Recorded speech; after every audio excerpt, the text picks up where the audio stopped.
Hello friends, welcome to Banu சரசுவை அடிசல். வாங்க நம்ம இன்றைக்கி கொங்கு நாடு ஸ்டைலில் பச்சைப்புளி ரசம் எப்படி பண்ணுறதுன்னு பார்க்கலாம்.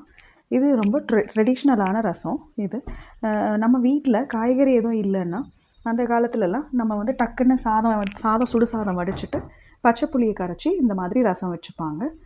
இன்ஸ்டண்ட்டான ரசம் இது. அதுக்கு ஒரு எலுமிச்சம்பழம் அளவுக்கு நான் புளியை ஊற வச்சுக்கிட்டேன். புளி ஊற வச்சு அந்த தண்ணி எடுத்து வச்சுக்கணும். இப்போது அம்மிக்கல்லுலையோ இல்லை இந்த மாதிரி ஒரு மார்டர் அண்ட் பெஸ்டில், அதாவது இந்த மாதிரி இடிக்கல்லுலையோ நீங்கள் வந்து இந்த வெங்காயம், பச்சை மிளகாய் இதெல்லாம் வந்து நம்ம இடித்து எடுத்துக்கணும். ஃபஸ்ட்டு நம்ம வந்து ஜீரகத்தையும் மிளகையும் இடித்து எடுத்துக்கணும்.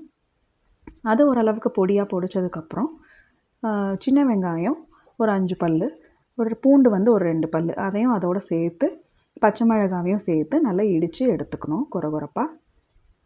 பாருங்கள், இந்த மாதிரி ஒவ்வொரு பொருளையும் நீங்கள் அதுக்கு தகுந்த மாதிரி இடித்து எடுத்துக்கணும்.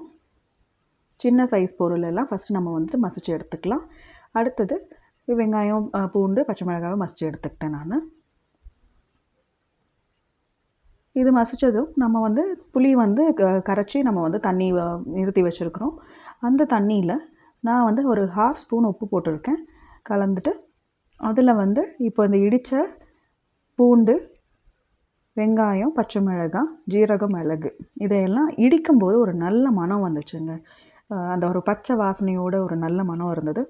அதோடு சேர்த்து நீங்கள் வந்து எந்த தேவைக்காக அளவு நீங்கள் உப்பு போட்டுட்டு கருவேப்பிலை, கொத்தமல்லியை போட்டு நீங்கள் கலந்து விட்டு இது சாதத்துக்கு நீங்கள் பிசைஞ்சு சாப்பிட்டீங்கன்னா அவ்வளோ சூப்பராக இருக்கும்.